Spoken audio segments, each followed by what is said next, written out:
I'm Steve Johnson, News Director for theDove TV. Check out our other videos and visit our website at thedove.us. Thanks.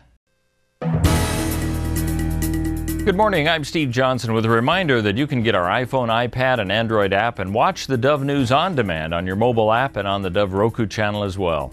In the news today, a New Zealand military plane has found objects in the Indian Ocean of the first day of searching for the Malaysian Airlines Flight 370 in a new location, but officials say it's going to take until tomorrow to determine whether they're related to the lost plane. The search area moved 680 miles to the northeast today. One of the 9 planes involved in the hunt found those objects. It's all after John Young of the Australia Maritime Safety Authority says they've been rerouting satellites for the new searches. The Australian Geospatial Intelligence Organisation, AGO, is retasking satellites to capture images of the new area. Weather conditions are better in the revised area, and 10 aircraft have been tasked for today's search. Now, the search area continues to remain quite large, about 123,000 square miles. It's also closer to Western Australia. Rescuers and hip waders have been pushing on through rain and exhaustion, searching for more bodies and perhaps a miracle in the pile of mud and debris that laid waste to the rural town of Oso in Washington state.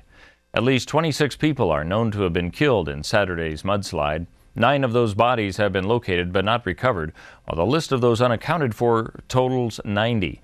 Officials are warning the community that a higher toll will be announced this morning. Snohomish County Fire Chief Travis Hott says the conditions make it hard for those who are part of the search effort. I saw a car out there and I saw one piece of the car, like 1/8 of the car, and it was just all twisted, and it is just amazing the magnitude and the force that this slide has created and what it has done. Now, at this point, digging is the only method being used to narrow the list of the missing, and emergency officials say that they've stopped conducting door-to-door searches or calling relatives in hopes of locating people who haven't checked in yet. The Public Safety community is mourning the loss of one of their own. The motorist who perished yesterday in the wrong-way crash on Interstate 5 near Medford, Karen Greenstein of Ashland, worked 20 years as a dispatcher. Just 3 years ago, she was named Dispatcher of the Year. Meanwhile, the gas station attendant who filled up the van of the wrong-way driver, Richard Webster Scott, says she called the police to warn them of what she observed as visibly intoxicated behavior. The Oregon State Police looked for Scott but could not locate him in time to stop the van driver before he collided with Greenstein, who was on her way home from work. Scott was driving north on I-5 South.